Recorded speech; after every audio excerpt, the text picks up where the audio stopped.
देखिए मैं बता दिया कि हमारा नुकसान बसपा से नहीं है, हमारा नुकसान किसी दल से नहीं है। हमारा मिशन जो हमने बनाया है, जो हमने टारगेट बनाया है, जो हमने पॉलिसी बनाई है, अब पॉलिसी के रचना नुकसान किसका होगा? वो असल में 2024 में भी तैयारी करी थी, रिजल्ट आया 0 उनका।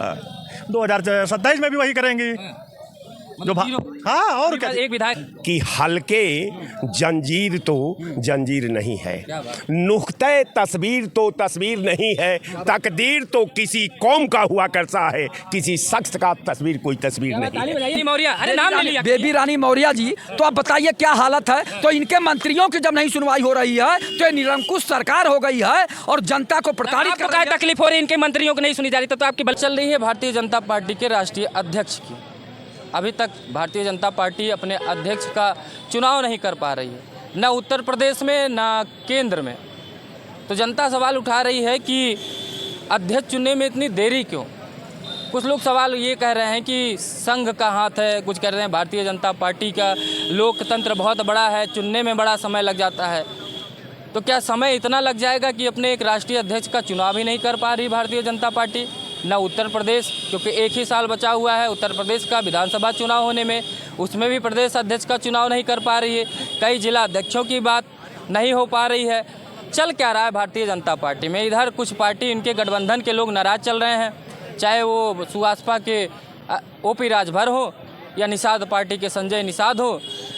तमाम लोग कहीं ना कहीं आंखें भी भारतीय जनता पार्टी को दिखा रहे हैं। उधर समाजवादी पार्टी 2027 की तैयारियों को लेकर पूरे तरीके से तन-मन से लग चुकी है। देख रहे होंगे कि पिछले कुछ दिनों से किस तरीके से समाजवादी पार्टी में रोज़ सम्मेलन हो रहा, कोई ना कोई सम्मेलन हो रहा है। उनके राष्ट्रीय अध्यक्ष स्वयं उस चीज़ को डील कर रहे हैं, देख रहे हैं कि 2027 में कैसे भी करके सत्ता में आया जाए। आइए हमारे साथ कुछ लोग हैं, इनसे बात करेंगे कि 2027 की जो तैयारियां चल रही हैं, चाहे वो भारतीय जनता पार्टी हो, चाहे वो समाजवादी पार्टी हो। हालांकि बसपा भी अभी सुबह मजबूती के साथ खड़ी दिखाई दे रही है। 9 तारीख को बड़ी रैली भी है उनकी। कह रही मायावती जी हम अकेले लड़ेंगे और अकेले लड़के हम 2007 की तरीके से बहुमत में सत्ता में आएंगे। तो आइए मौर्य जी हैं, इन्हीं से बात कर लेते हैं पहले, फिर जाबड़ा साहब है और कुछ लोग हैं, उनसे बात करेंगे।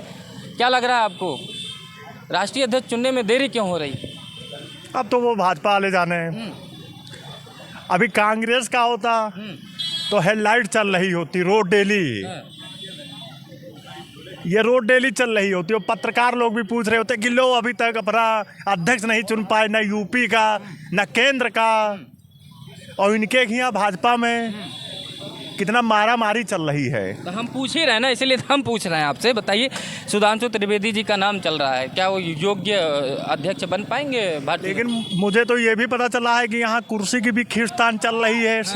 बड़ी जानकारी रखे हैं। अरे भैया क्यों नहीं, अब जानकारी नहीं रखेंगे तो हम लोग इतना घूमते रहते हैं और पता नहीं चलेगा क्या। मायावती जी अकेले लड़ने की बात कर रही हैं, अकेले लड़ेंगे 2007 के तरीके से हम सत्ता में आएंगे। कोई बात नहीं, नुकसान किसका होगा? वो असल में 2024 में भी तैयारी करी थी, रिजल्ट आया 0 उनका।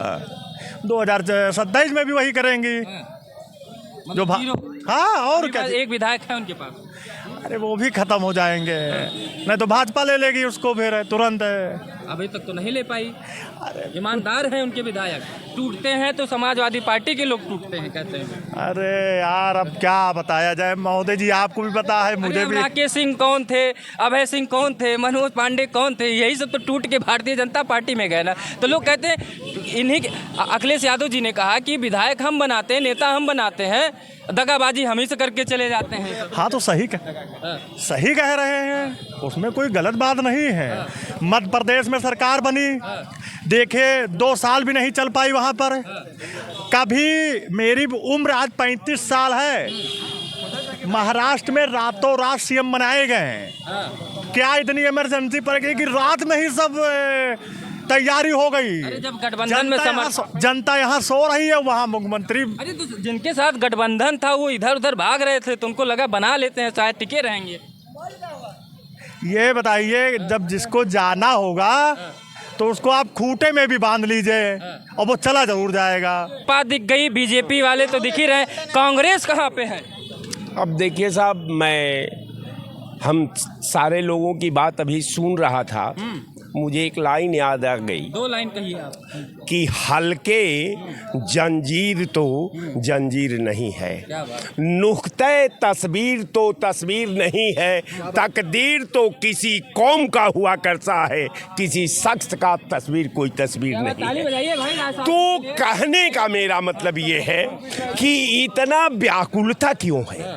आप अपनी ताकत, किसी से आपको परमिशन नहीं लेने की जरूरत है। भाजपा क्या कर रही है उसके पॉलिसी में हमको जाने की जरूरत नहीं है। बसपा क्या कर रही है उस पॉलिसी में मुझे नहीं जाना है। सपा क्या कर रही है उसके पॉलिसी में हम अपना दिमाग नहीं खर्च करेंगे। कांग्रेस की पॉलिसी क्या होगी, इसका मानक क्या होगा, इस पॉलिसी का संचालन क्या होगा, इस पॉलिसी का उद्देश्य क्या होगा, मतलब हमारे लिए ये रखता है। कहने का मेरा मतलब कि सरकार बनाई, आपके जज्बे का मैं वेलकम करता हूं, बहुत बहुत बधाई देता हूं कि आप सरकार बना लीजिए। लेकिन सरकार बनाए थे आप, सरकार क्यों चली गई भाई? What is the reason? क्यों सरकार आपकी चली गई?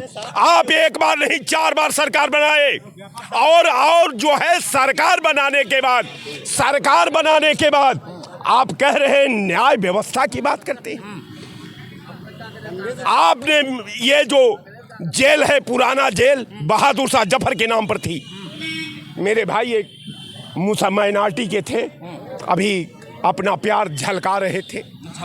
हाँ, हमको बड़ा उनके प्यार पर, उनके दिल के जो पीड़ा थी, उनका जो दर्द था, जो कसक था, कि मैं समर्थन कर दिया हूँ। बधाई आपको, बधाई आपको। नुकसान तो आप ही लोगों का होगा। हमारा देखिए, मैं बता दिया कि हमारा नुकसान बसपा से नहीं है, हमारा नुकसान किसी दल से नहीं है। हमारा मिशन जो हमने बनाया है, जो हमने टारगेट बनाया है, जो हमने पॉलिसी बनाई है, अब पॉलिसी के रचना में 9 तारीख को आपकी रैली है। 3-3 लाख लोग एक विधानसभा से निकलेंगे, और उसी महीना में कांग्रेस की भी उसी मैदान में रैली है। तो अब हम वक्त आने दे, बता देंगे तुझे आसमां, हम अभी से क्या बताएं, क्या हमारे दिल में क्या बात है, क्या इनके दिल में है। 9 तारीख को ये दिखाएंगे और उसी महीने में कांग्रेस।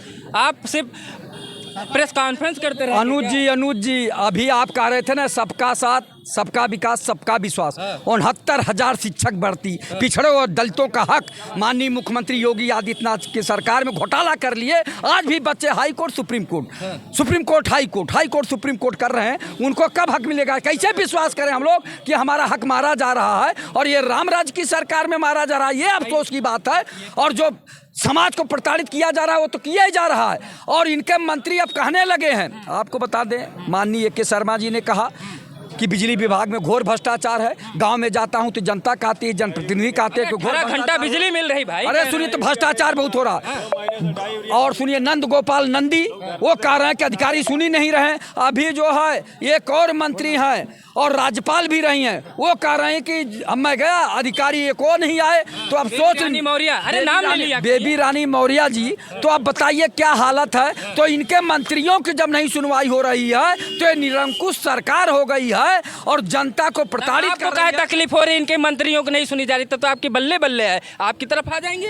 जब आएंगे तो आएंगे, पहले तो हमें जनता को बचाना है, जो जनता को पिटवा रहे हैं। जनता मारी जा रही है, बताइए कहाँ के खाद वाले। चलिए अंदर बदलाव, एक मिनट अनुज जी। हम भाई जितने पढ़े लिखे लोग हैं, हम लोग एक दूसरे के बात काटने से कोई भला होने वाला नहीं। मैं आपकी बात काटूं, आप मेरी बात काटें, उससे भला होने नहीं। जनता का, किसानों की आवाज़ उठाइए, बेरोजगारों की आवाज़ उठाइए, और जो है नौजवानों की आवाज़ उठाइए, जो परेशान लोग हैं, दलित।